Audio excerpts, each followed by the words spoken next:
بخش دوم نخستین نشست همگرایی و همصدایی همزمان که توسط حزب مشروطه ایران لیبرال دموکرات برگزار میشه رو آغاز می‌کنیم.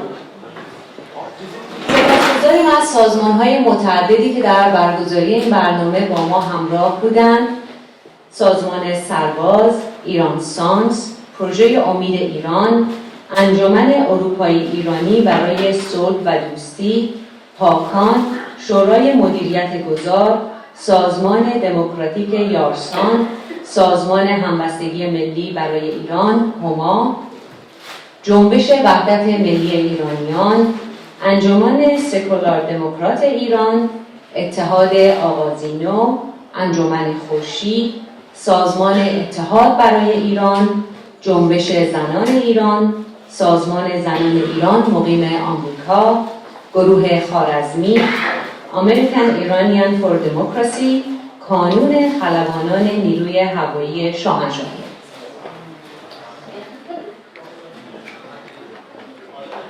در بخش اول دو پنل اول به زبان فارسی بود، پنل سوممون به زبان انگلیسی هست. Today's first two panels were conducted in Persian and our third panel will be in English. It will feature 5 prominent guests who are significant figures within the Iranian and American community. Allow me to introduce and invite the speakers. The Honorable Bijan Kian, who is a twice Senate-confirmed former deputy lead for the Office of Director of National Intelligence for President Trump's transition team in 2016 and 17, and a former senior official of United States government.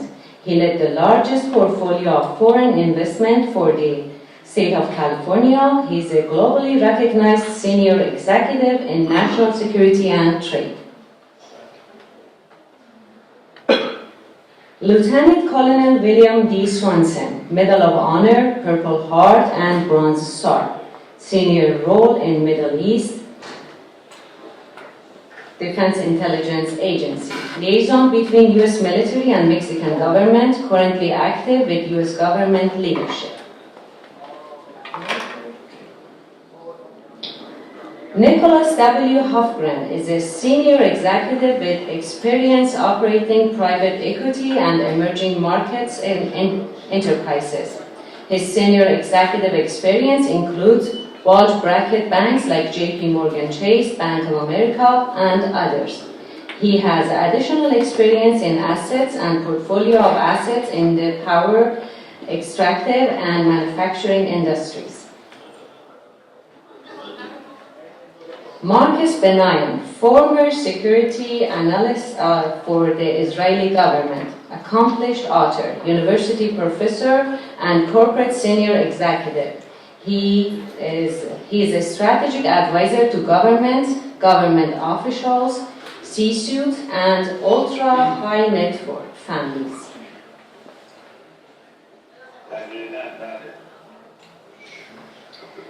And Jordi Groyles held executive board member of 21 toll roads companies in 9 countries over 4 continents in 2000-2015.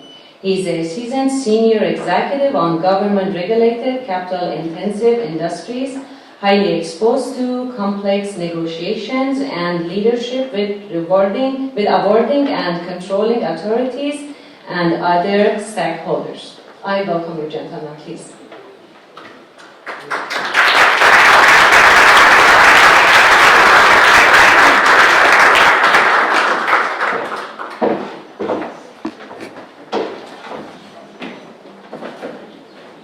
Good afternoon again. Glad to be back. Thank you for joining us again after lunch, which is a difficult hour. I know some of you had to put in extra energy to back to the auditorium. You know, I have to go back a little bit and give you a little background and then explain to my colleagues who are here what happened in the first 2 panels, which was conducted in beautiful Farsi language, but they had no idea what was being discussed, so we're going to cover that. But before that, I'm going to take you a little bit even further back and tell you a little bit about who I represent here today. About 7 years ago, Sam Kermanian, former Secretary General of the Iranian American Jewish Federation, called me and said, we need to put together an effort to have a thinking place where plans could be developed, issues could be discussed, and things can be done for the Iranian people with a three-pronged mission that would reflect the voices of those who cannot be heard inside Iran, that we need to be able to support anyone who's supporting the Iranian people with an identity of no longer wanting and accepting the Islamic Republic. They want to keep the territorial integrity, as Saeed Jabari said, it's a non-negotiable issue.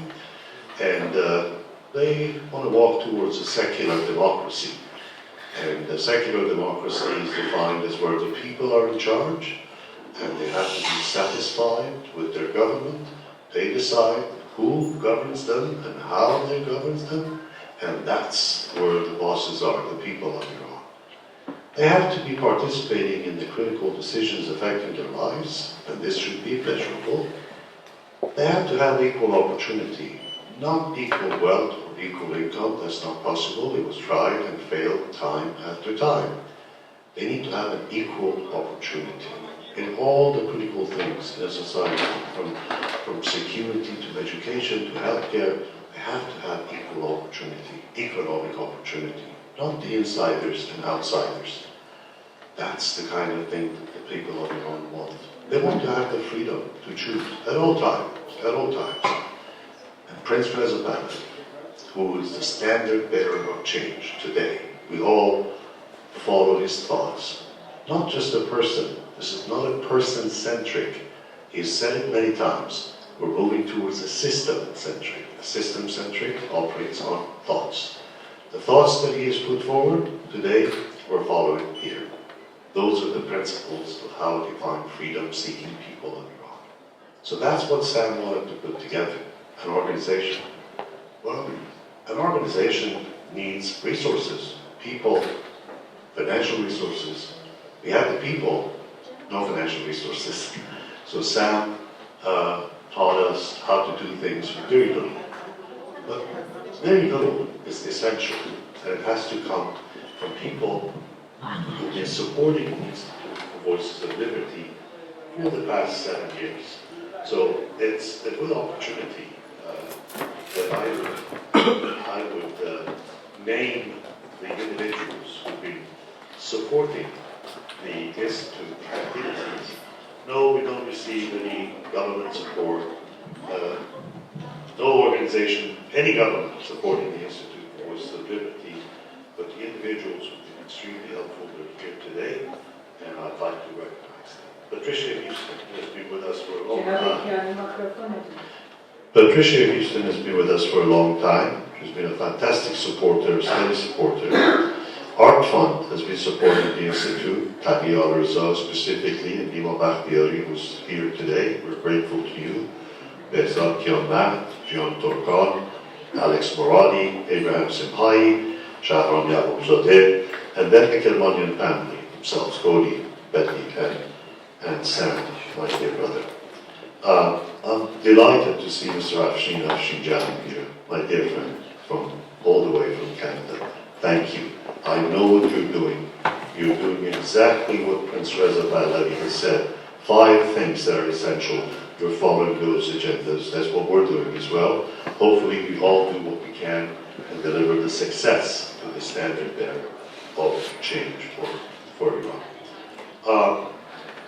Now what I'd like to do is explain these 2 posters that you see on the stage. One in English, the other one in Farsi. For my friends, the one in Farsi says, all together at the same time, we speak. Why?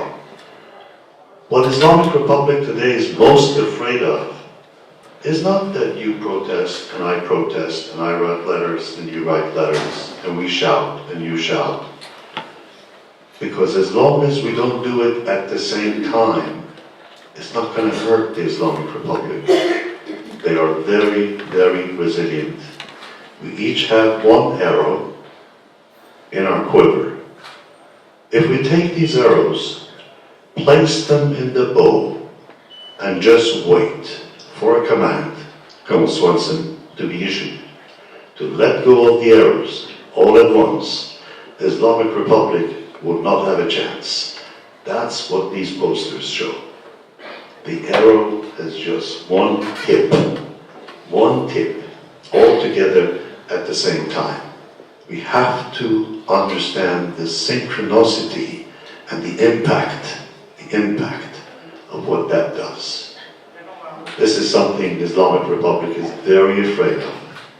If we don't do that, we each send our single arrow to the heart of Islamic Republic. It won't kill him. They will live enough to torture the Iranian people even more. So let's do that. That's the poster, and that's what it means. That's why the Constitutional Party of Iran, Institute for Voices of Liberty, and 7th Awan are here today to do what Prince Reza Pahlavi said we need to do, to get ready and say it at the same time, to work together, all following one standard bearer. Why? Because the arrow has just one tip, and that's the way we're moving forward. So what are we here today? We are here today to talk about the issues. Today is the International Day of Women. It's important to recognize if there was one issue inside Iran that is the most unfair, most unjust issue, is how this government for 46 years has been dealing with women.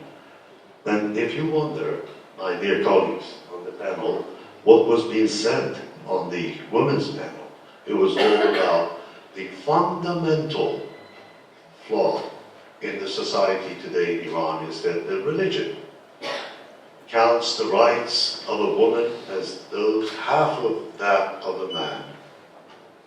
Now, this is not something unusual in the history. In the United States, women didn't have the right to vote.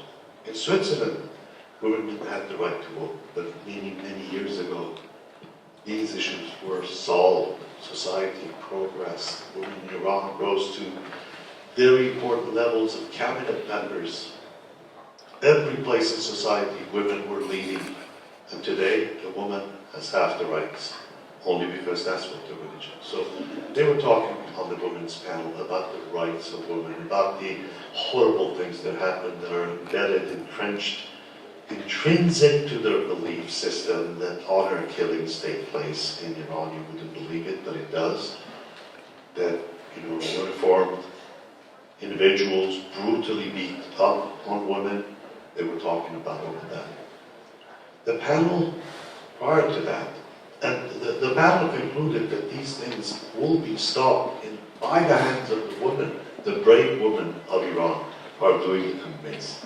Every day, I want to get up and just bow to the women of Iran.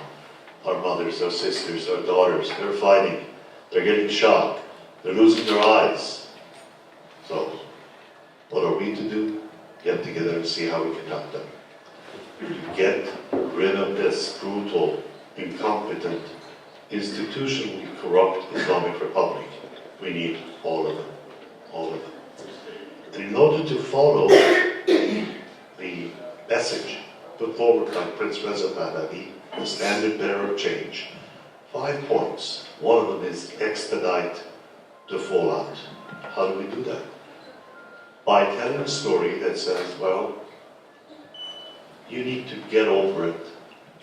Those who haven't killed anyone, those who haven't stolen anyone's property, those who have no personal complaints, valid, credible complaint against them, you're fine, keep your jobs.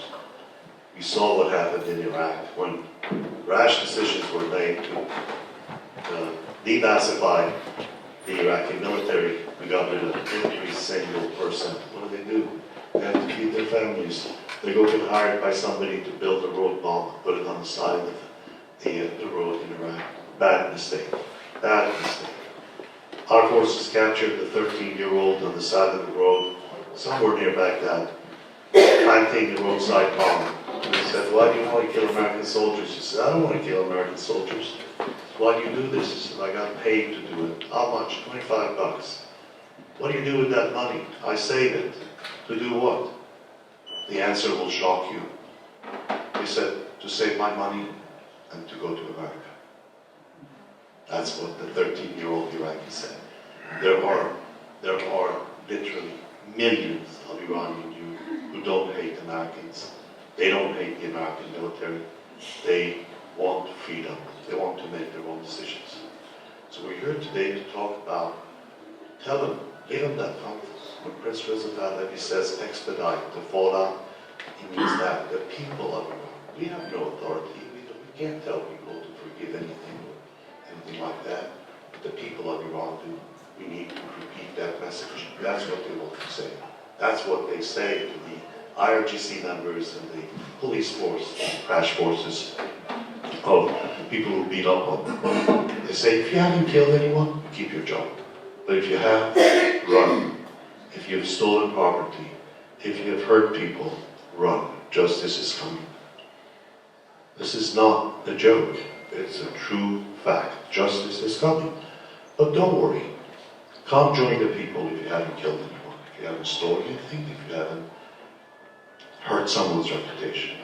The second thing is that the fight between those who left, like me, and those who remain, like millions of people, 80% of them under 40 years old in Iran, we have to stop fighting, we have to stop pointing fingers at each other and say, you're bad because you started this revolution that sent me outside of Iran and I lost my homes and my friends and all of that. That was a long time ago. We have to forgive and forget. They also must not look at us as those who got up and ran when things got hot, which is true. We did get up and leave. They have the right to say, you didn't stay here. Now help us. We should say, how can I help? We're here to talk about that today. Thirdly, if you talk to a under 40-year-old, 80% of the population in Iran are under 40 years old. They will tell you, what's really important to me is I need a job. Don't tell me anything else. I'm not interested in anything else. First, I need a job. I need to have a life. Like a farmer that has about 40 to 50 chances in life to be able to grow a crop. Some of them are successful, some of them are not. But this 40-year-old sitting there saying, I have lost 40 years, 20 of which I could have been planting something, building the future. It was stolen from me. How do I get it back? How do I get it back? My friends here are going to talk about that today. We're going to do that in some detail. We want to talk to that 40-year-old inside Iran. And again, we cannot do enough of this. This is just the beginning of the conversation with the people of Iran. But let me just say this. As a student of history, we face a reality. You want jobs? I say to the 40-year-old, your government for the past 46 years has burnt every opportunity you could have for your future. Your country is owing a lot of money to its central bank. They're printing money like crazy. Today, Iranian currency, if it drops on the floor, I'm not sure. The cost of picking it up is going to be more than what you find on the floor. That's a misery. That's awful.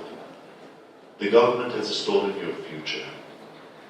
Unfortunately, population growth is nearing almost dangerous levels. You know what happens? When you're in a country, people who work are much smaller in numbers than those who don't work. Those who work have to support those who don't work. There's a point in a country's history that it becomes irreversible. The older people cannot reproduce. The population starts going down. More people die than being born. You will never go back. Ladies and gentlemen, that is the real danger Iran faces today. So there's no time. There's no time for bickering and saying, oh, I love Iran more than you do, so let me tell you how I'm going to do this. No, work together. Be humble.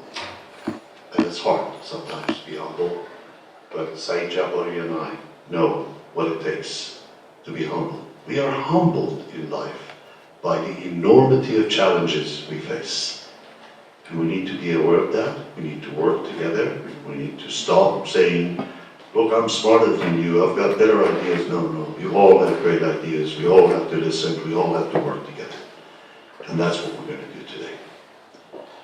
So I'd say to the 40-year-old, look, I understand where you're coming from. Because there are no resources, foreign investors are going to have to come in to help you.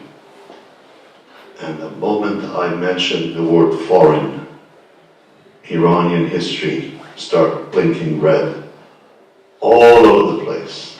You all know why. They're right. It's justified. It's justified. I can start with British military stockpiling grain, causing a famine that killed half of Iran population. You want them to trust the foreigners? Forget it, as they say in New York. They won't. I'll take you to 1901. A British Australian man by the name of William Knox Darcy had a relationship with somebody called Mr. Ketabchi in Iran. Mr. Ketabchi used to sell books. He had contacts with foreigners, including William Knox Darcy. William Knox Darcy was sending books, Ketabchi was selling them. And one day, William Knox Darcy says to Ketabchi, hey friend, I heard that oil was found in the north, in a city called Baku. Could it be that maybe next door there's also oil? I like to look into this. Ketabchi went to work real quickly. And he had to find out how much does it cost to bribe the king, the monarch, the Qajar king. How much does it cost to bribe him to give all the rights of oil to the British Australian? Ketabchi came back and said 20,000 pounds is what it costs. That's for the king. But I need to have 500 pounds of sterling for me. And with that, the unfair contract was signed, where 84% of the profits, not revenue, went to William Knox Darcy, 16% went to the people of Iran on the oil proceeds. Now wait a minute, what's wrong with that picture? 84, 16, well, 16%, maybe good? No. The British government decided that since the British Navy was providing protection for the transportation of oil at that time, that they needed to get oil for free. Therefore, expenses went up, profits went down, it was 16% of nothing. You want the Iranian people not to be suspicious? They were suspicious. And they have a right to be suspicious. Now, let's fast forward. There are many other examples. Fast forward, 1979. The President of the United States, Jimmy Carter, appears at a dinner, formal dinner, with them, the leader of the country, the late Mohammad Reza Shah Pahlavi, stands next to him and says Iran is an island of stability under your leadership. At the same time, Ramsey Clark, Andrew Young, and a few other former officials visiting with, and I told them they didn't know. They didn't know him. They hadn't read his book, but they said, you're okay. You know, you're a cleric, you're going to go there, you're going to fix things, and we're going to be supporting you. Very, very unfair. Very unfair. So, in the eyes of Iranians, foreigners haven't always been helpful. They're right to be suspicious. And it's against this background that we get together to be able to say to them, look, we know your feelings. You don't want any foreigner to interfere with the decisions that rightly belong to you. You want them to help, but not interfere. Not to tell people what kind of government they should have. Excuse me, Mr. Kian, can you bring the microphone in your... Put it in my mouth. Junior. Thank you so much. Great, Appreciate it. Absolutely. I'll do that. I apologize. I'm not trained in doing this. I don't do all of this. So what we're doing today is we're acknowledging, I'm talking to that 40-year-old in Iran, Iraq. We're all talking to them. We know what's important to you, and we are here to offer a platform. We're not going to tell you what to do. You're all very educated. In 1995, they told me the top winners of the mathematics concourse at Stanford, California, were from one university, one country.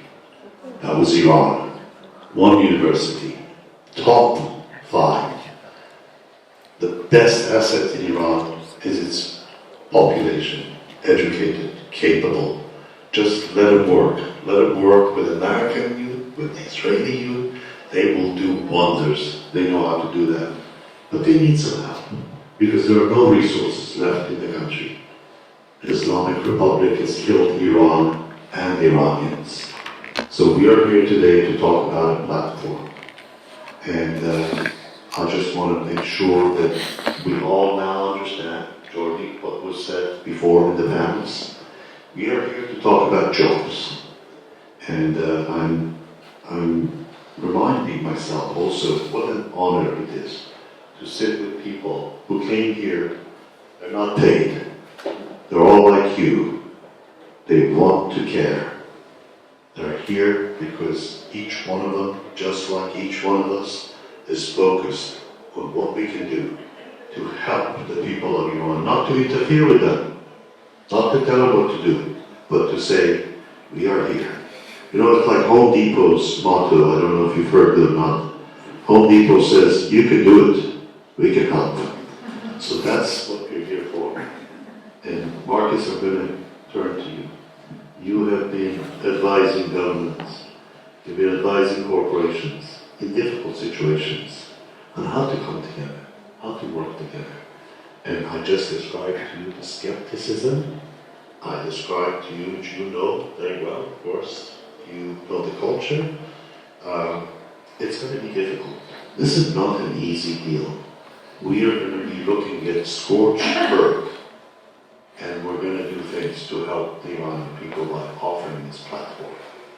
So, what I'd like to ask you is, please, with your skills, imagine the post-sanctions Iran. How's it going to look like? Where would women be in jobs? And please focus on that 3-letter word, job. So, give us an imagination. Then I'm going to go to Nick, former banker from JP Morgan, Bank of America, you name a big money center bank, the gentleman on the screen. My colleague, Nicholas Hoffman, has had a major role in there. He knows how money works. So, and nothing works without money. As you saw. So there's Nicholas up there. And then I'm going to go after Nicholas to Will Swanson. Will Swanson faced the pointy end of the spear so that you and I can enjoy our freedoms. He put his life on the line. That's why he got the Medal of Freedom. There are only 61 individuals alive today who have that blue, beautiful ribbon around their neck. Colonel Swanson, you're one of them. I'm just honored to be sitting next to you.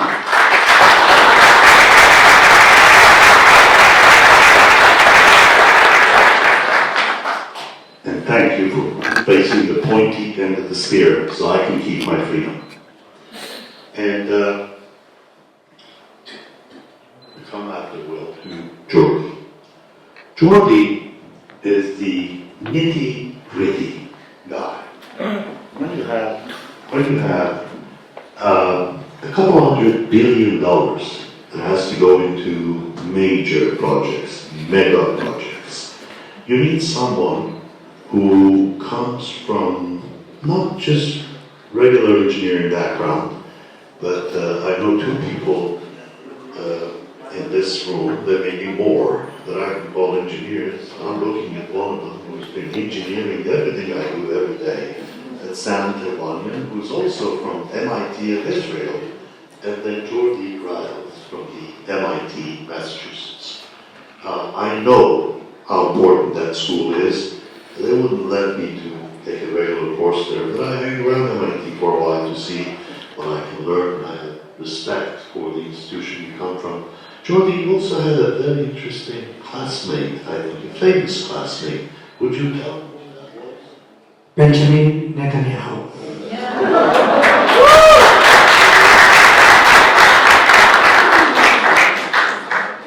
So Jordi, not only is an expert on how money works in mega projects, he has some very important friends in the world that we're delighted to be sitting next to you and sharing your experience. Appreciate it very much. So Marcus, it's to you now. Imagination against a very difficult background. It is, thank you. I want to comment on a few things that you said. When I look at the situation in Iran, and I look at Iranian in general, my basic training before I ventured into what I'm doing today, I started as a lawyer, and then I realized, oh my God, I have to work with those people. So I quit. And I went to medical school, became a psychiatrist, and then a psychologist. So I look at a lot of human behavior, and this is how I advise people. It's the understanding that everything we do in life is governed by behavior. And behavior, human behavior, is governed by emotions. Emotions is governed by situations that we're in. One of the biggest issues that Iranians, every Iranian that I've ever spoke to, I said it to all my Iranian friends, every time I speak to you, it's like speaking with somebody who's been through trauma. Not only trauma, almost like a trauma of a home invasion. Somebody came into your home, snatched you, took everything you have, and tossed you into the street. And this is something that is a difficult position to be in if you are to rebuild. Iranian, when we talk about suspicion, we're talking about how this 40-year-old Iranian young men and women will trust a foreigner or a bank or anybody that is not Iranian to help them. I'm not Iranian.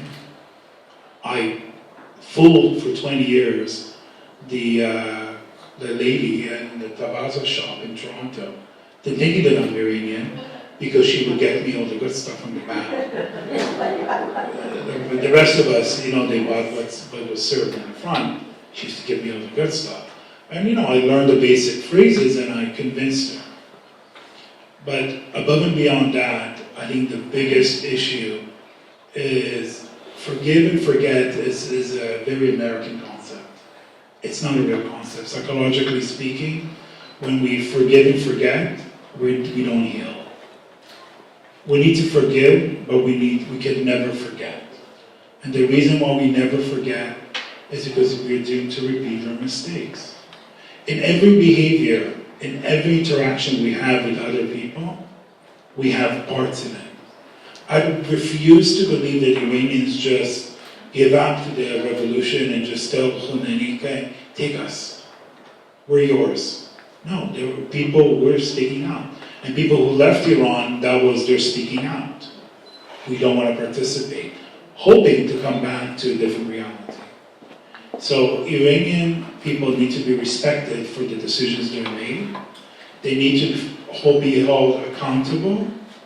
But at the same time, accountability means that you're now in charge too. It's part of your change. You're here on a Saturday. I look around and spoke with most of you, a lot of you. You've done well.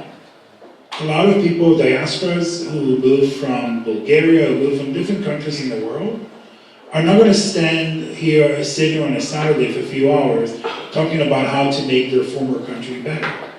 They're like, no, I left, I'm gone, I'm doing well, I have grandchildren here.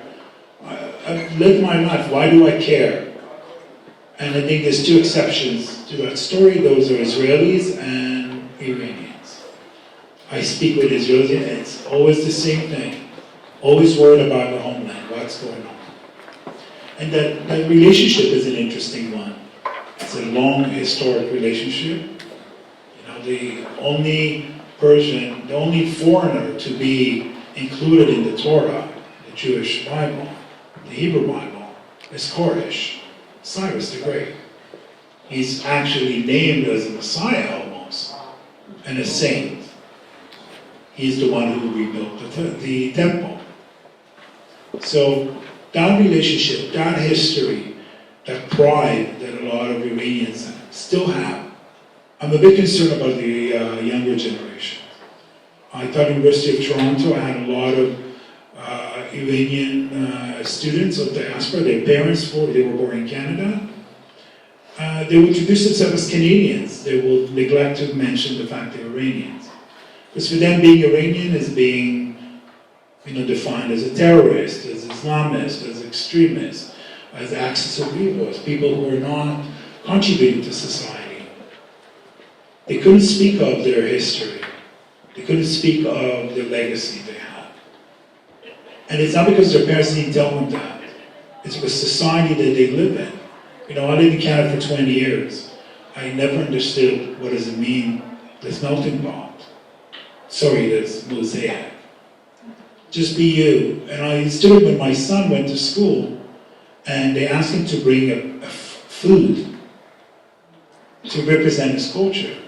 And my son looks at me and is like, well, Mom is Polish, Jewish, Irish, and German.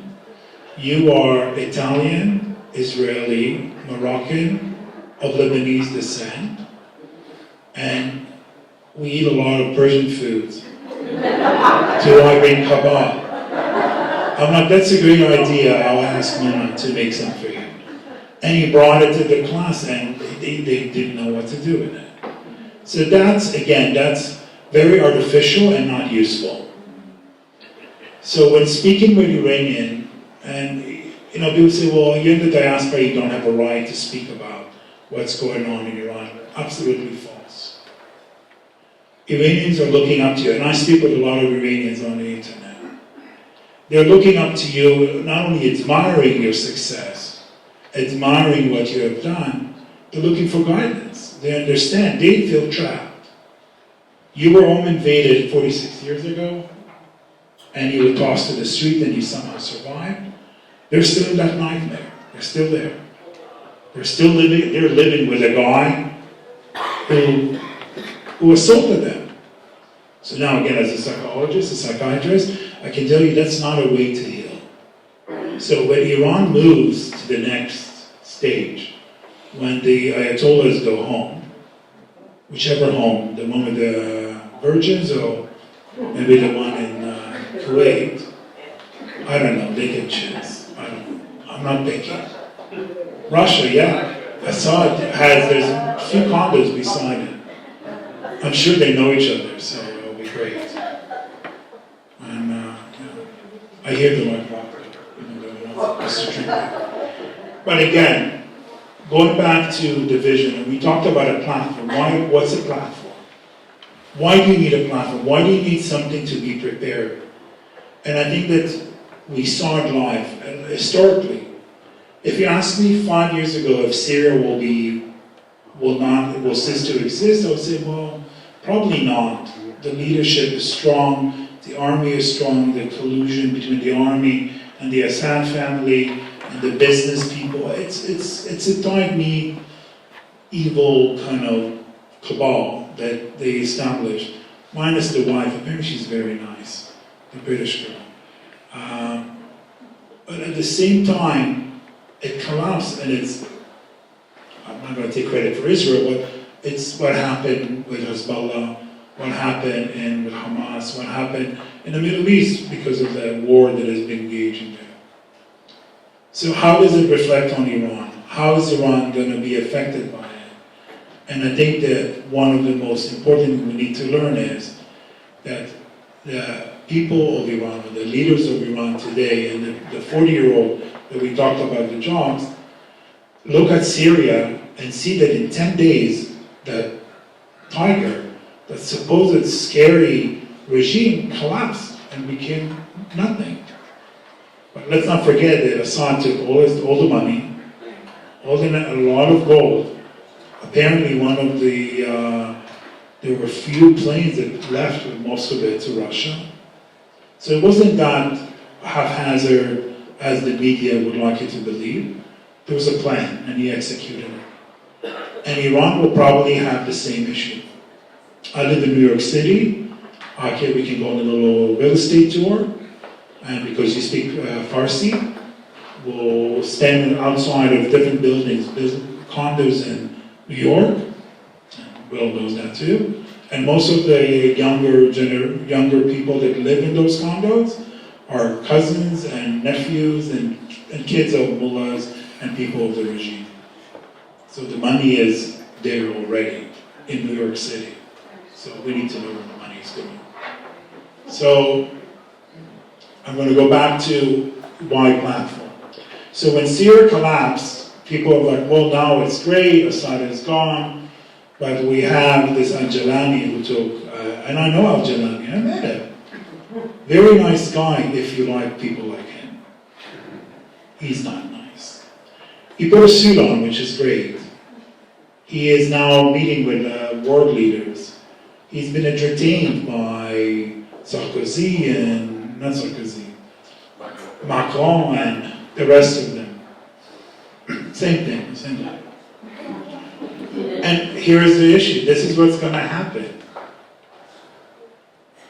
If Iran collapses tomorrow, without a platform, without a real plan, without the strong opposition and people lining up and saying, here's an alternative to that 40-year-old man and woman who needs a job, those opportunists, those people will, they will take over.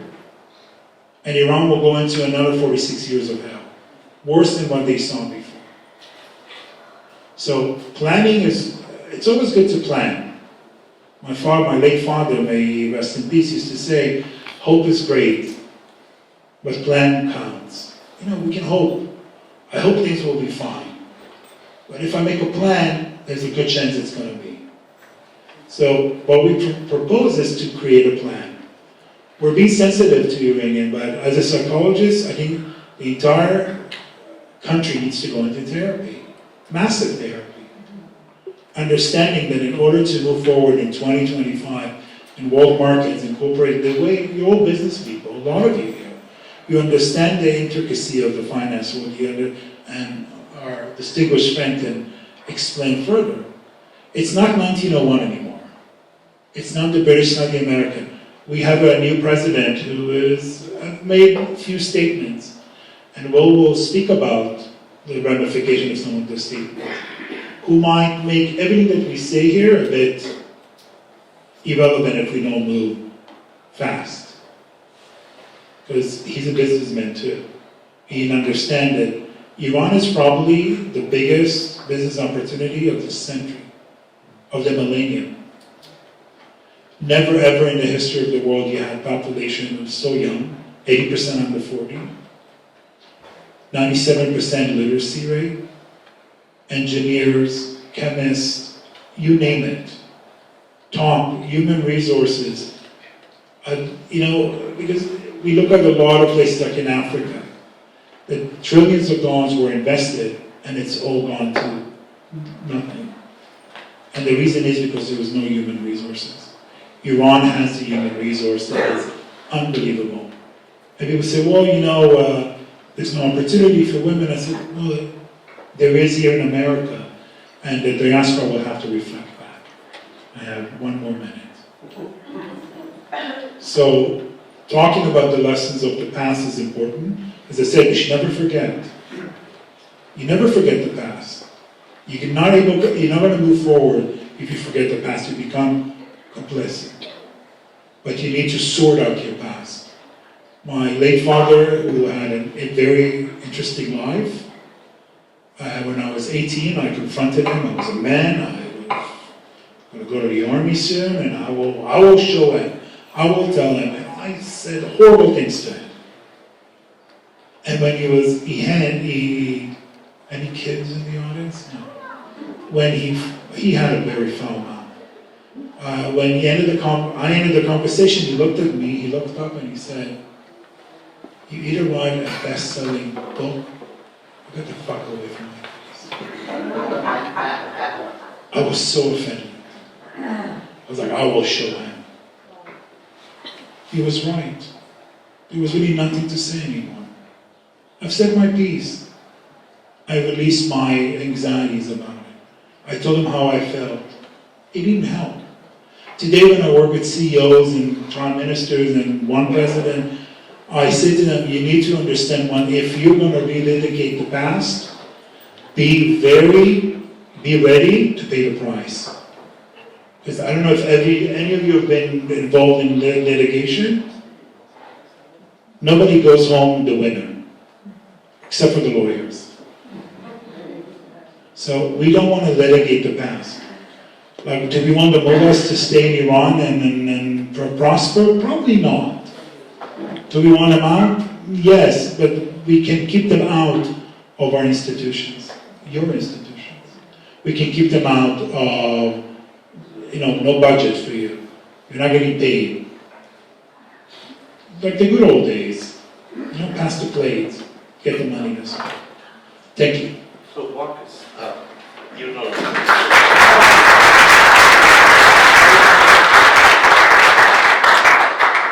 Marcus, don't be affected by it. I'm going to represent the 40-year-old. And this 40-year-old comes from a background that he was a worshiper. He used to get up and, worship whatever symbol of power you put in front of him, he would worship it. But that was my generation and the generation before. This 40-year-old is not a worshiper. He's a questioner. He's a fierce questioner. He's like one of those students you hate. Like I spent some time in the classroom. You know those students where they come and pick on you and they say, hey, Prof, I didn't understand a word of what you said. What do you mean? Why did you say that? You know what? So-and-so, Smith, Ferguson, whatever, said this, and you described it exactly the opposite. Reconcile it for me. They're pests. So I want to play the pest today. I'm the 40-year-old that says, okay, so you're telling me you understand why we're skeptical. You understand why we have problems. Describe to me, I live in a country where my rights are being taken away, my opportunities are being taken away, and I get it. You want to come and say, I want to put together a platform that makes that job possible. And I'm going to go to Nick in a minute and ask him, where do we get all these possibilities? Because we want to know who's going to invest, how. This is a mess. This is a country where corruption is in every single aspect of the bureaucracy. You cannot get anything done without a bribe. This is a very difficult task. In a few sentences, walk us through the stages of the day after. What does that day look like in a country that's turbulent? Give us creation of a job cycle. Tell me a story about how a job is created. Any job. It doesn't have to be a mega project like Jordan, but tell me your imagination of how I'm looking for a job. I'm 40 years old, I'm late, I live with my mom because I can't afford rent. I had a job, but the company I work for hasn't paid me for 6 months. They don't have money. Now tell me, how long is it going to take for me to get a job in an environment like that? Realistically, you know the answer. Give me that imagination, please. If there was a solution that is magic, well, that's what the revolution promised. Don't forget, Khomeini in Paris, on the carpet sitting there, making stories. I think that realism has to land. That 40-year-old has been contending with every Iranian in Iran that you speak to have this internal struggle between the Islamiyat, the Iraniyat. What am I? Am I a product of the Islam, or am I the product of the Iranian tradition?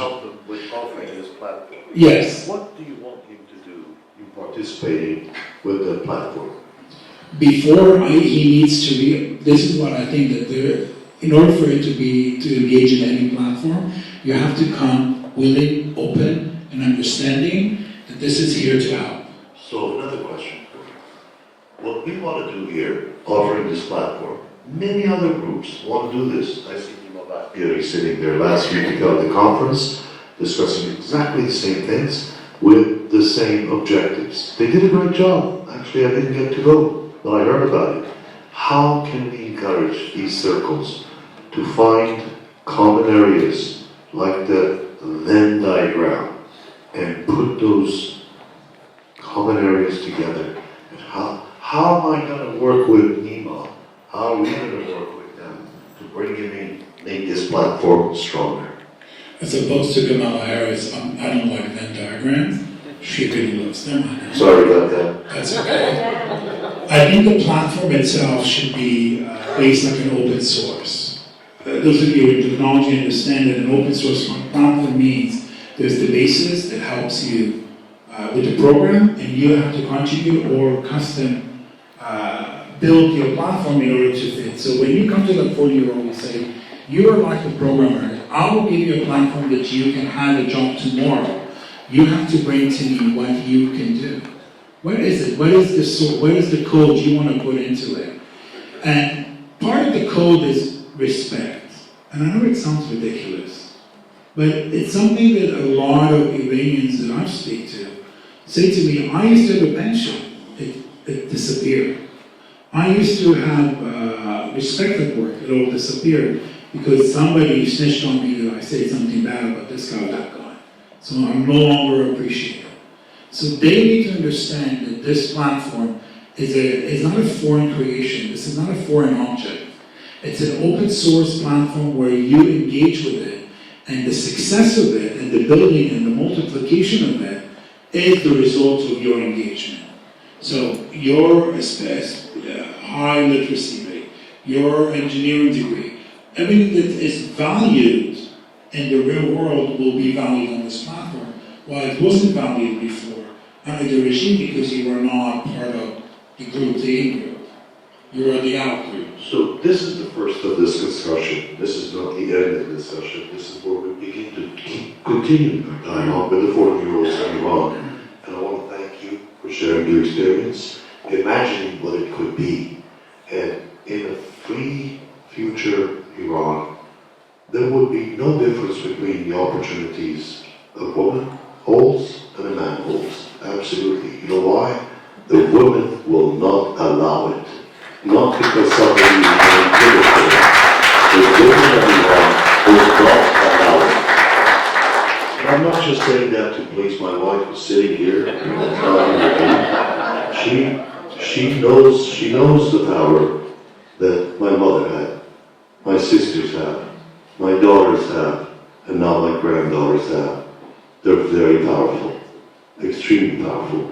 So in the future of Iran, I'm counting on the women of Iran to be able to continue leading the creativity.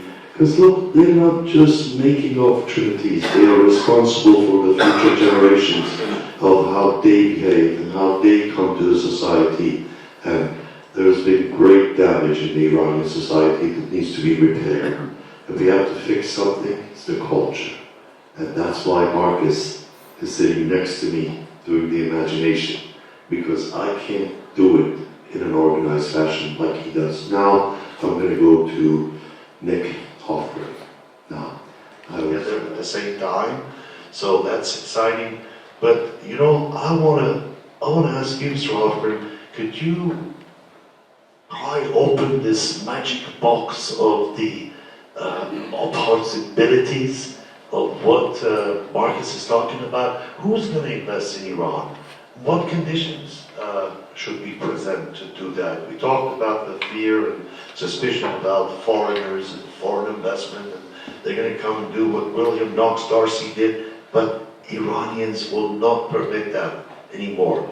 This is not 1901.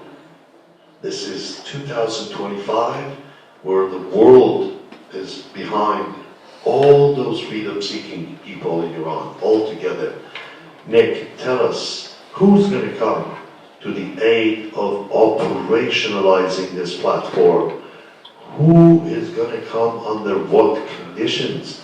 Because today, with Islamic Republic in place, with this corruption, with this ineptitude, incompetent government, nobody, no foreign investor.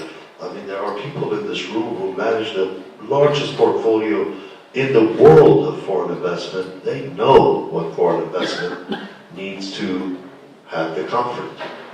And Nick, you know as well.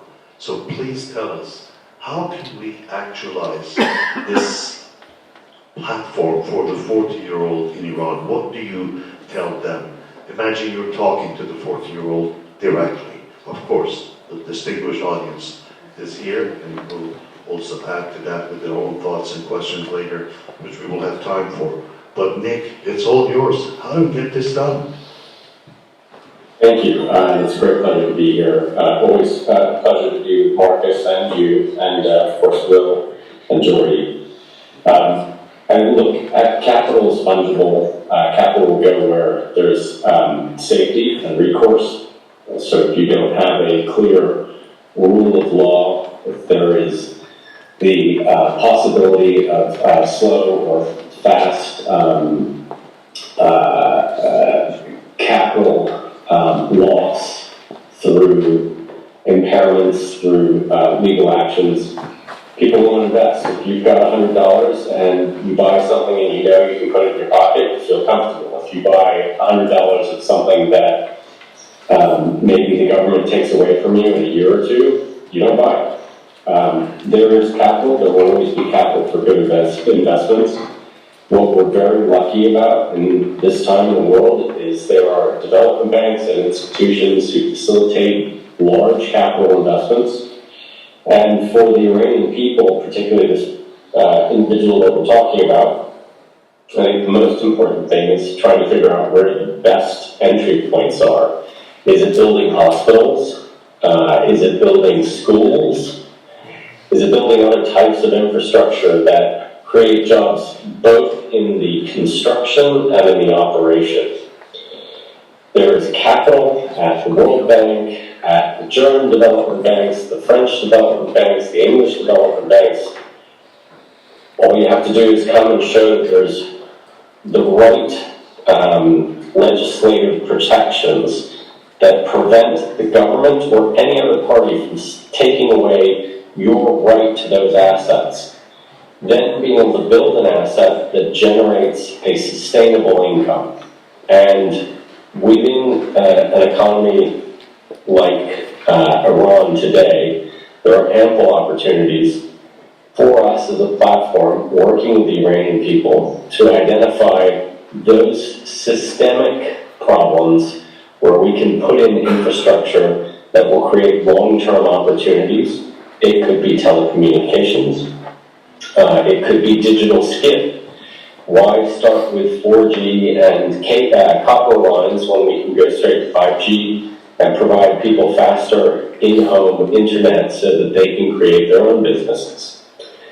We have to find those things with the Iranian people. We have to find those things and make sure that the legislation supports those investors who come in to fund those businesses and make sure that those businesses have a recourse for their investment. That, Bijan, I think is the right approach. Thank you, Nick. We're going to come back to you, and we're going to be that testy student again with you as well, but not this round. Thank you, we appreciate it. We touched upon, the players, the multilaterals, the export credit agencies around the world. There's 60 of them. And they're out there to make sure that when their exporters want to sell their stuff around the world, whether it be services or products, that they would be there to level the playing field, so that to make sure that if other countries put their export finance power behind their exporters, that they do too. And like Nick said, Germans do it, French do it, Italians do it, Hermes Müller in Germany, Coface in France, and Sace in Italy do what Export-Import Bank of the United States does. Again, there are people in this room that sat behind those desks and processed those mega projects, billions of dollars. You know, we are used to those. We know no money challenge at all. We solve money challenges because we are trained to do that. When the risk is too much, we have solutions. This is not for the weak at heart. When you go invest in a very problematic, troubled environment, you have to understand that you're going to do mining where people are going to shoot you. You're going to do telecommunications where people are going to probably steal your towers. So and your radios. So you have to understand how these things are done in such an environment. But ladies and gentlemen, every program needs to have a commercial. And I'm going to now run a commercial. I've been asked to do so on a very important commercial. The lady who came to me and said, you guys have an important program here, we understand that, but we're also doing something very important in Washington, D.C. on April 13th between 2 to 4 in the afternoon. We're going to get in front of the White House and we're going to do another one of those 5 points mentioned by Prince Reza Pahlavi. Didn't you say we're following him? Didn't you say that you're following his program? So, okay, here's another point of those 5 points. You get there and advertise it with pleasure. You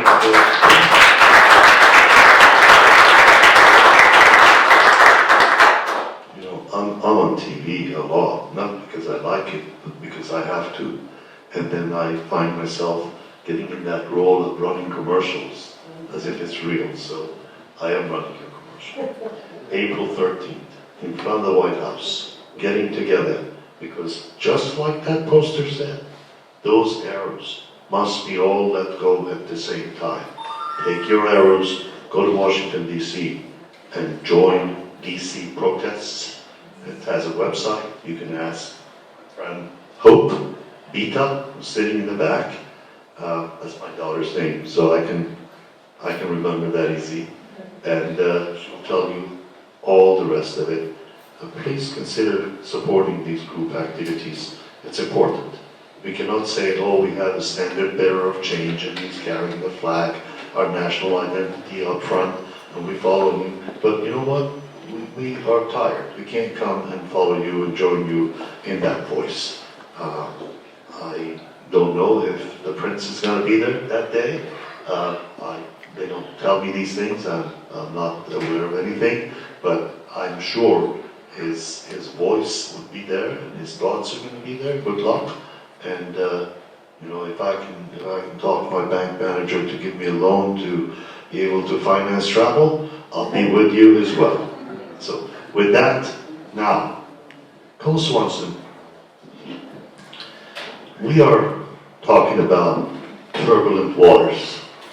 We're talking about a country where a government has for 46 years used uniformed, trained killers who've been beating up on people, stealing their future, not letting them live a normal life. And we are here offering a platform. You spent your life in turbulent waters, in most difficult situations. Yeah, you know, your introduction says you work for the Defense Intelligence Agency. And people would say, oh, you spy? What do spies have to do with economic development? You know, you're a military officer. You're trained to kill people and break things, pretty much. Now, what does that have to do with creating a job? And the 40-year-old is as pesky with you, Colonel Swanson, as he is or she is with the rest of the panel. So the question is, Colonel Swanson, how are we going to do this? Yes, BlackRock wants to invest so much in what country or not, and the other ones are going to follow. And GE wants to sell generators, and Boeing wants to sell aircrafts, and somebody has to invest in this, and then you face the challenge of an angry people, very angry people, 46 years they've been killed and maimed and shot at, lost their eyes and lost their lives. And you're saying, I want to give you a job. He wants a job, this 4-year-old, but he's very angry also. And there's going to be an environment where security is necessary to be able to conduct trade and commerce. Because if you do mining and people shoot at you, how are you going to get the stuff out, turn it into something good, maybe ameliorated? Maybe if you're selling copper ore at the rate of $9,000 per pound, you can turn that into copper wire for technology and sell it for $90,000 per ton. How do you do that when people are shooting at you? They're not letting you do that. And certainly you cannot do that in an environment where you have to pay bribe and you have to deal with the warlords and deal with unusual conditions. None of that would exist, but you still deal with angry people in a place where there is no bureaucracy. Permitting is going to be still very difficult. No more bribery, perhaps, but still very difficult because they're not sure what to issue a permit on or not. So you've dealt with all of these. If somebody asks me, what is a military attaché's job in our embassy abroad, I would be able to explain that. It has everything to do with development. Because development cannot take place in an unsafe environment. Also, you have to remember that trade pays for security because security makes trade possible. And that's why, Colonel Swanson, we become the bestie student to ask you, how do we do this in a difficult environment? You've done it, you've been there, you've faced and met the challenges, not just with the military force, but with the intellect that you and your colleagues have. It's no wonder that it's called defense intelligence, because smart people work there. It's yours. I can say are cautionary tales. One of them is this: 46 years of pent-up anger of the Iranian people towards the Islamic Republic. This is an opportunity for the Iranian people to truly focus their rage at the appropriate location, which is the Islamic Republic. Because right now, they're being challenged by a very difficult moment in history. The Iranian Republic is in checkmate. They were proved to be a paper tiger. They have no defenses at this point. Their airspace is completely vulnerable. Their proxies have been destroyed. Their ability to retaliate is gone.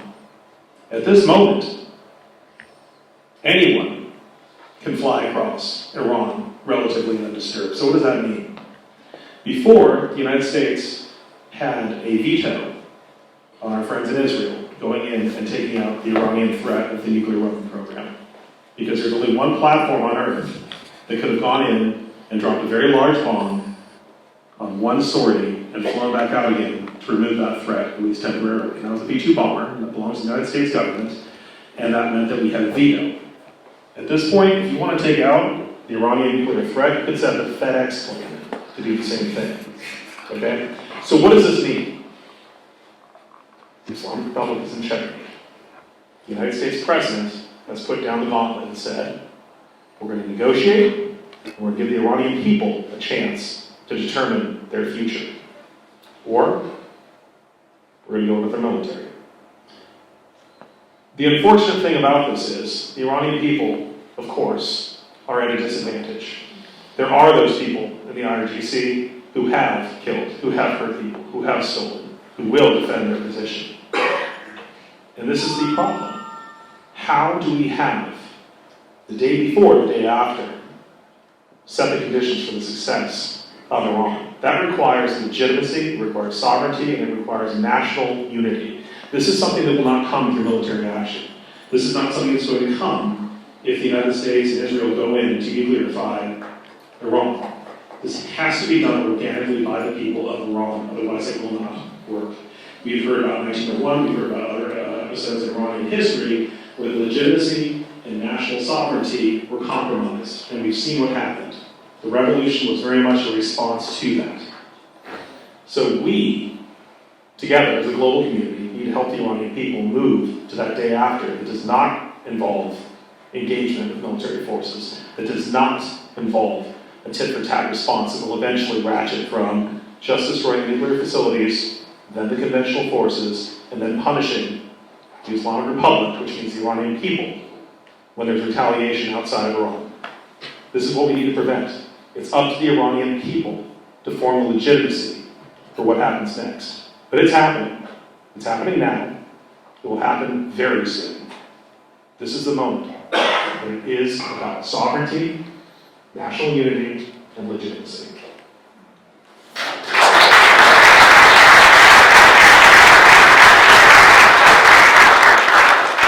Thank you, Will. You know, it's not surprising that you speak with such confidence about such complex matters, because you've done it.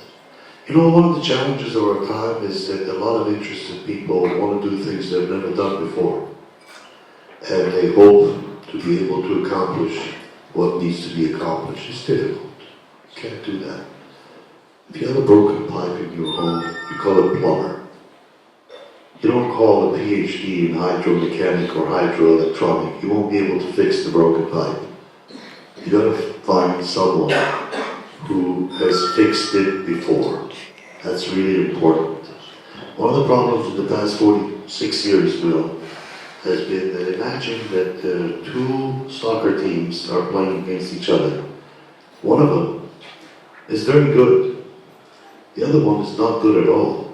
They're playing in a stadium with 100,000 people who love soccer.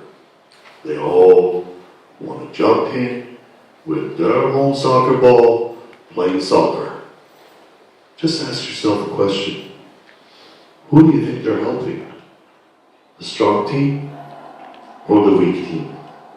The weak team loves chaos. And this has been the case.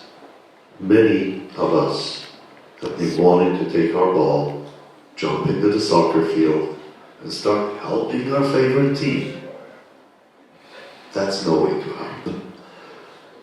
What works is a group of professionals who've done it before to get together, figure things out, and enact them. Or else you're going to be talking, holding conferences, never moving forward, just talking to yourself. 46 years, this is what's taking place for the most part. Now there's a difference. What we have is a man who is the most popular, most respected, leading a column, Colonel Swanson, just like in the military. He is carrying a flag that is our common identity, that's our unit. We follow that flag. We follow the thoughts associated with that. Very simple, nothing complicated. It's very basic. Like Saint Jabari said, it's not rocket science. It's, hey, I know you hate Venn diagrams. And thank God we don't have that Venn diagram leading our country. And forgive me if I'm being partisan or political, it's just the way it is. I just want to say that if we can see professionals putting together their efforts, like Nima knows what I'm talking about, and others here, like Jordan, like Sam, like many of you who have experience, just put that experience where it belongs. Focus, stay in your swim lane, do what you can. There is a lot of people who would help. The 40-year-old in Iran, and you could be part of that with your skill sets. In fact, I got a text today that says, so you guys are getting together, Colonel Swanson, they know your profile, they know your background, Dr. Ben-Leon and Jordi and Nick, and they said, is there a way that you guys could make a little bit of time, put together some mechanism on WhatsApp or whatever it is, that we can ask you questions and connect and have this conversation continue? I said, you know, that's a good idea, but we'll see what we can do. We'll see what we can do. It's going to take an effort, but we intend to continue this conversation with the 40-year-old in Iran. Enough of building walls. Walls will not get us anywhere. The best they provide is something very difficult to climb over, separating us, outside from inside. Let's build bridges and be focused on that. just like Nick was telling us how it's done. We will say what the challenges are, but I want to go back to myself, the 40-year-old pesty guy. I just heard a lot of things that makes me ask my question, what should I do? We'll follow the law, get them all together, get them ready to understand. Don't start grandstanding in front of the foreign investors, don't scare them, work with them, tell them one-stop shop, come here, we will help you, we'll get it done. And that's my responsibility as the 40-year-old. I have to stop complaining, I have to start connecting, I have to start doing things, preparing my role in the platform, any platform. This is not an exclusive effort. Many groups will be doing the same things, and it is our intention to connect with them and to offer exchange of thoughts without hegemony, without creating an organization and everybody has to come under that organization to be able to work effectively. Centralized operations are doomed to fail. Creativity is born when various circles work on the same things. And that's where competition wins. So with that, I'd like to go to Jordi. Jordi, you heard Marcus imagining what the future is going to be like. And in this round, I'd like to hear your thoughts about the kind of industries that would attract capital, that would make it possible. Ladies and gentlemen, if you have traveled on any toll road anywhere in the world, whether it's in Frankfurt, whether it's in France, in Spain, in other countries, Mr. Graels has had something to do with that. Because it requires billions of dollars to be built, to create an almost never-ending gift that keeps giving toll roads. They provide income. Mr. Graels is an expert in public-private partnerships for big projects. So the question to you is, you've thought about some specifics that have a potential to create jobs. Because remember, the pesty 40 or 40-year-old woman or man who's sitting there saying, you guys look fancy, and you talk about all these things, and big numbers and all that. Where's my job? How do I get to my job? So today our conversations with that 40-year-old directly on this panel, what do you tell him? What do you tell that 40-year-old, all of your experience, how is he going to look for a job in a near future, not 10 years from now? Thank you. Thank you very much. John? Right. Okay. Thank you very much again. Well, thank you. Yes, this is something we have to do, and we have to get to know what sectors are where the investment with a PPP system will be more likely and more easier to make in Iran. Because this PPP reduces significantly the time of the management of the preparation of the project. It is fair because it goes to the market to be selected the companies that will participate in this endeavor. It's not going to be designed by one only. And then the whole thing of investment is very well tested in some 20 or 30 countries, significant countries in the world, like England, France, Spain, Portugal, Italy, Turkey as well, and the United States, Argentina, Peru, Chile, and 3 or 4 countries in Asia, like India and Thailand and Japan. So this system has worked well, very well, in all these countries, and more to come. So this consists of some features. and the sectors where this can be working very, very well, as per the experience worldwide, are, for example, one is the renewable energy, sector, where Iran has a vast potential for solar, wind, and hydroelectric energy projects. Building solar farms, wind turbines, and small hydroelectric plants can create jobs in construction, operation, and maintenance, while also addressing long-term energy needs. That's one of the sectors which very quickly we can put in place, this system working well and fairly for everybody, and creating jobs for above all. Another sector where this can work very well, as field experience worldwide, is on building affordable housing projects, which is projects for the common citizen of the country. Housing project for the common system. The Iranian population need to build affordable houses for middle and low-income families that can generate thousands of jobs. The construction industry activity can provide a significant multiplier effect on the economy.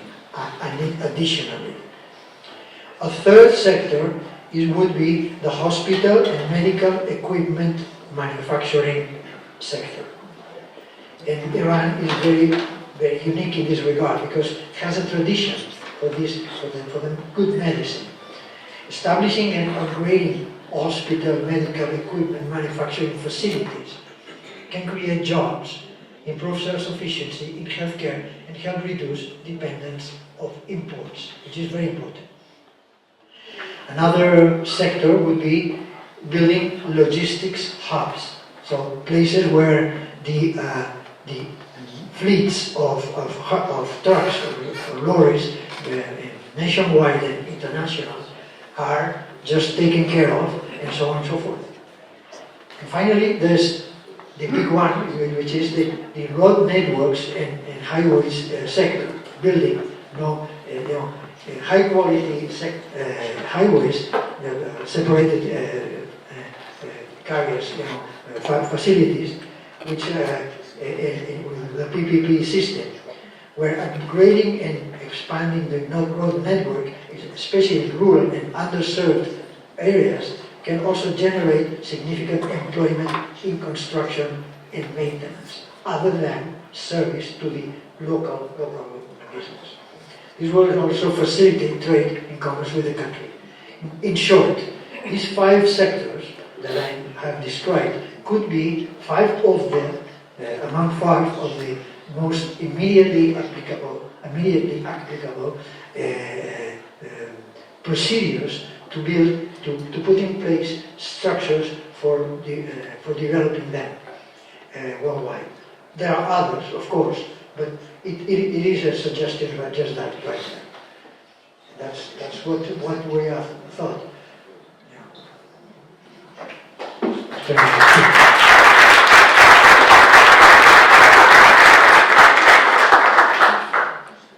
Thank you, Jordi. We're gonna, at this point, we're gonna take maybe 5 questions from the audience for each one of the panel members, or you could pose questions to all of us or any one of us. I have a request. Please start the question with one of the words of how, or what, or when. And if your sentence does not start with one of these words, then I'm afraid I'm going to hear a speech, not a question. So please, if you're prepared to start your sentence with one of those words, forgive me for mentioning it because we have very little time. I will take 5 questions, and of course, ladies first.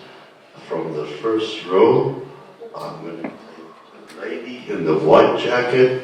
Sharon, how are you? We know each other for a lot of years, so please, what is your question, ma'am? Okay, it's it's so hard to start with the question. No, because- started with what or when, sir? Let me just have a little statement.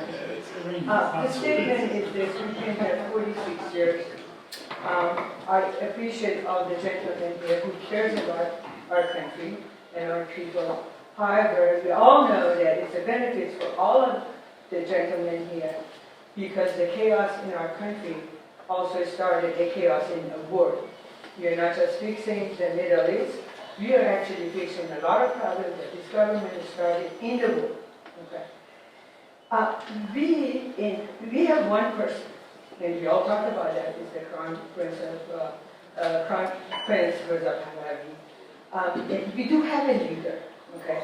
For 46 years, I've been hearing, especially the American government, to tell us that we need you under one umbrella. We need one group. We need one opposition group. That cannot be. It's not possible. It has been 46 years. We are all over the world, all the Iranian immigrants, and everybody tried to help. So everybody came up with their own group, their party, and all that. It's a very hard time. Please get to the question, Sherry. The question is this. I'm skeptical, even right now, as President Trump is there, we've been 46 years, Republican, Democrats, and all that. We've been hearing words, lip sync, and all of that.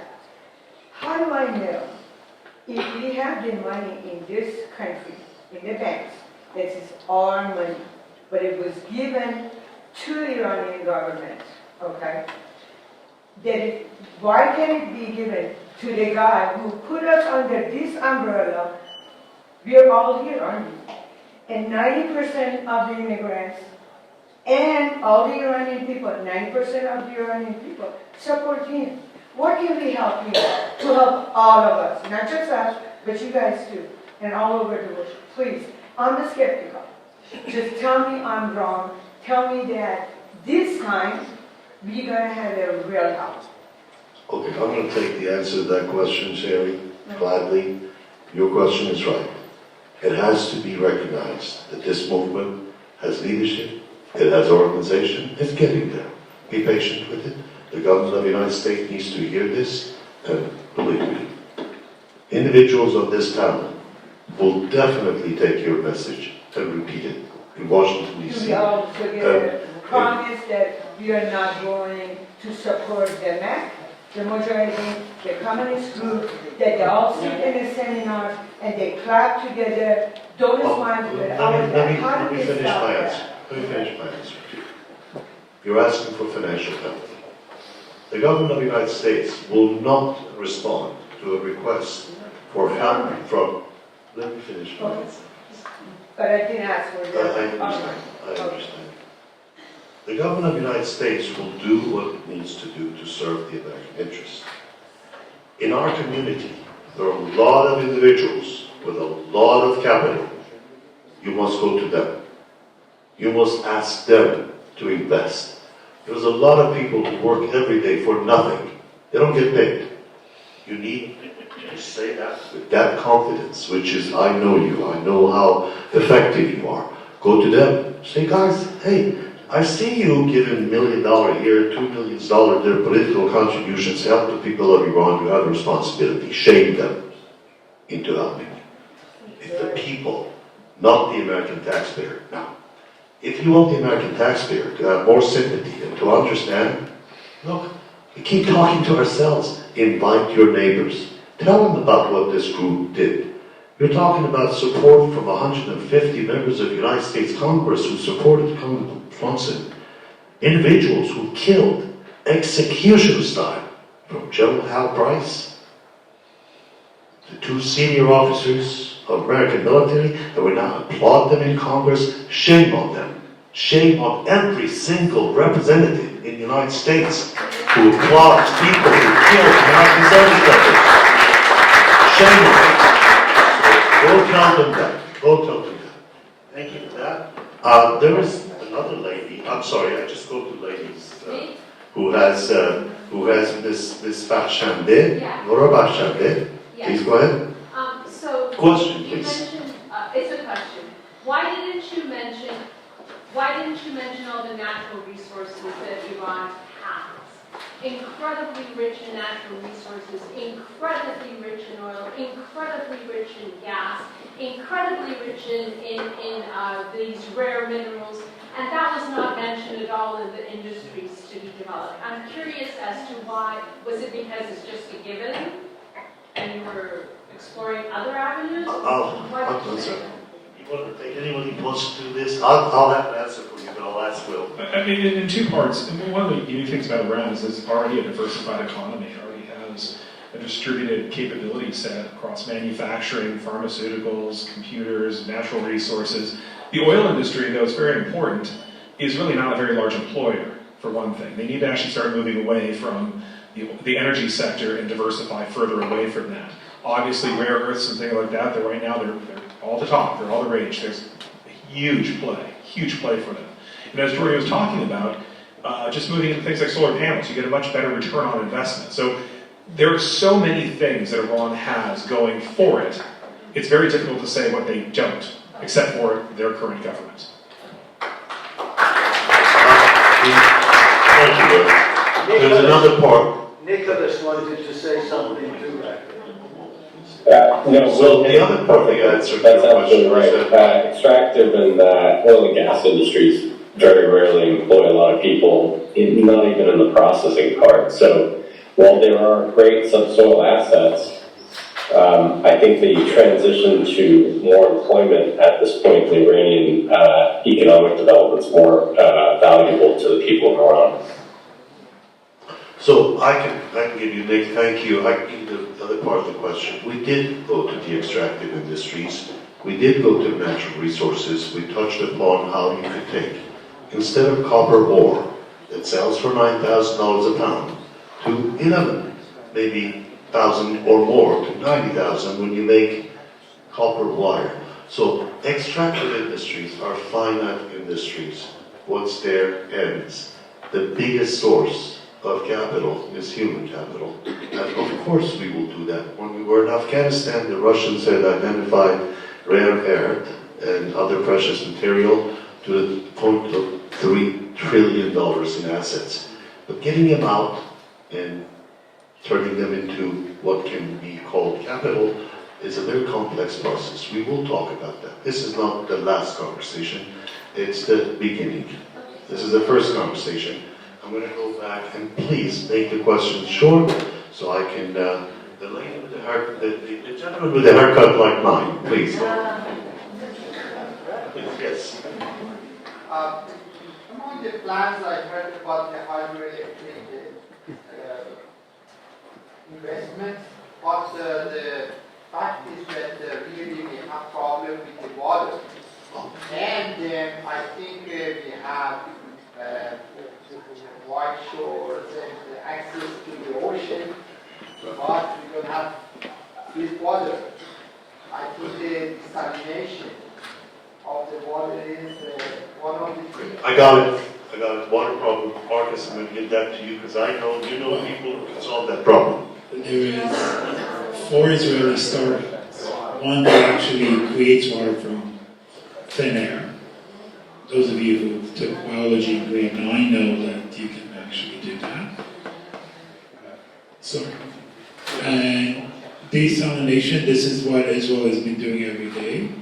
The technology is unbelievable, and it's available, but it's not being sold to Iran because you don't want to do that at this point. The other issue with water, as he said, is when you get rid of the regime, you open up negotiation with other nations that now can do business with you to import water on the, what we call the immediate. Because immediately to create all those facilities will take time. But on the immediate, you can have water shipped. And it's expensive, it's inefficient, it's environmentally disastrous. But if people don't have water to drink and dying, we have to do that. But again, Israel is a huge player in the world. They're doing a lot of development in that area, and they will be very gladly sharing that with the new regime. So thank you for that. Hold up. Thanks. I appreciate it. I'm keeping the order. But thank you for helping. Saeed Jabari has a question, and you raised your hand a long time ago. I apologize to you for going to the ladies first. Please go ahead. Please go One ahead. question for Jordy and one question for Colonel Swanson. Jordy, you referred to PPP. Could you explain what that is? I'm sorry, yes, public-private partnerships. It's a very special type of contract, where the two sides, the government and the operator, just sign a contract under which the operator invests on a public project in order to pay for a significant part, or most of the part, of the final cost of the facility, while charging some tolls or charges to the future users during a period which is normally 25 to 50 years. So after being financed by the banks, and all that stuff. So the whole thing, can be then advanced in the investment and then paid during a very, very long time, which is 20 to 30 years, at an interest which is very stable, because normally these companies go to the stock exchange and are quoted by the public. Yeah, thank you. And I think Nick might be able to. And so, but there is also a parity in the exchange rate there, right? Yes. So that because of one currency being much stronger than the other. Well, yes, of course, just according to the banking rules, of course. The banks are the ones that just set up the framework for that. So I'd like to suggest that this is a very critical conversation, Saeed. You're one of the experts in the field yourself. You're a financier. You understand these issues very well. I invite you to please consider joining our group that we're going to set up so the 40-year-old in Iran can communicate with you directly. Why? Because there are many of them like you in Iran. I'm going to ask for one more question, and I'm going to pick the question. No, I had a question for Colonel Swanson. Please go. My question is, imagine that there is negotiations and the Trump administration negotiates with the Islamic Republic. What happens to the policy of maximum pressure? I think there's only one policy, and it is maximum pressure. I don't think that it's really a negotiation. As I said, Iranian government right now is in checkmate. There's really not a lot of negotiation. Let me just add.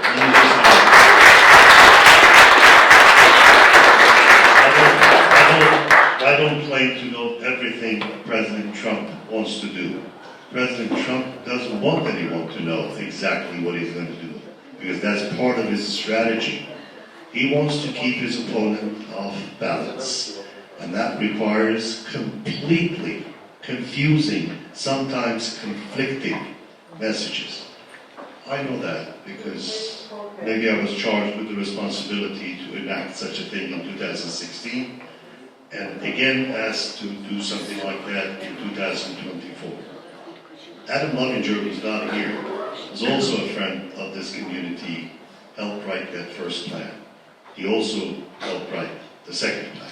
So I assure you, Mr. Jabari, there are no carrots. None. Only sticks. President Trump will not offer incentives. I guarantee you. I don't speak for you. I speak for Congress. There's only sticks. No carrots.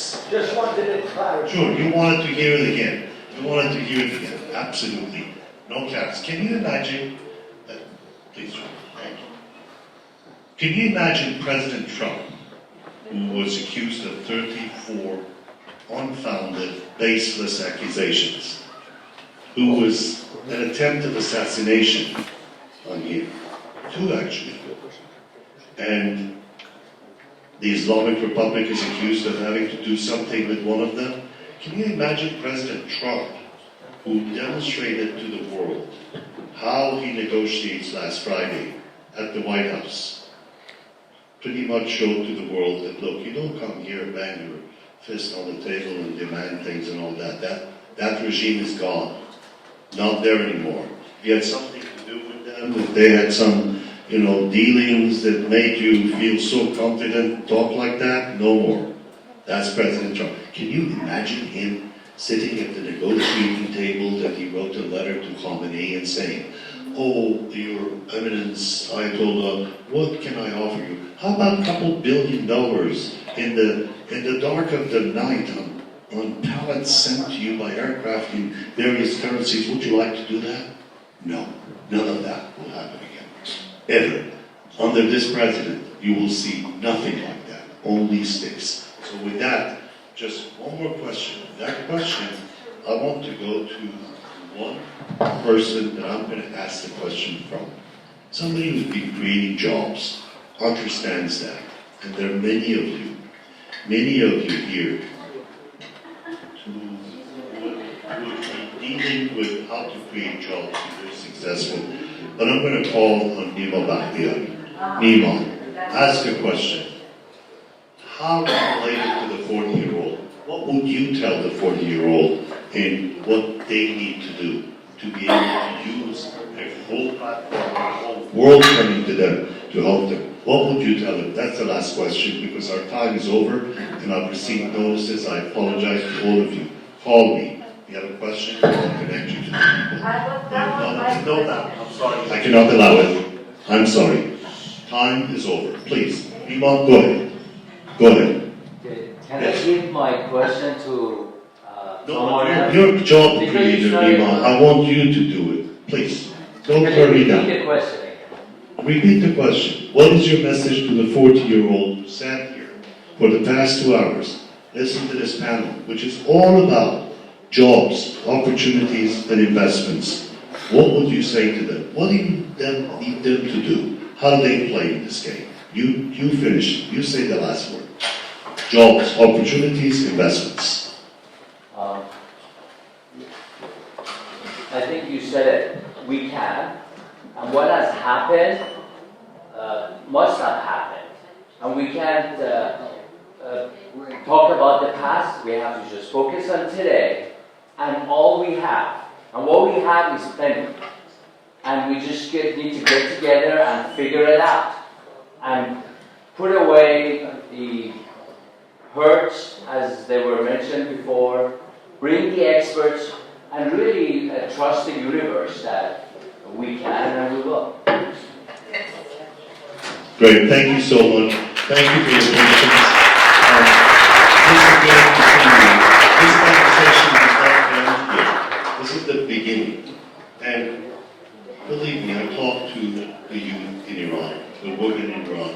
I spoke with the people who put together this fantastic animation that won the Oscar about 5 minutes after the Oscars were announced. And I got a call, and they wanted to talk to us. They wanted to say, look, there's a lot of us here who are like you, tired. But, include us in these conversations. Talk to us. Build bridges, not walls. And I said, absolutely. And I would like to finish that. Jobs, opportunities, and investment. Thank you, Nick, for staying up to joining us.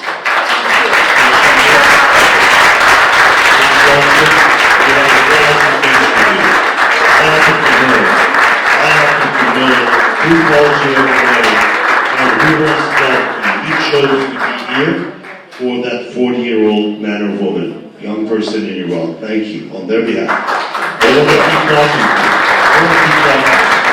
Please make yourself a little available. I know you don't have time.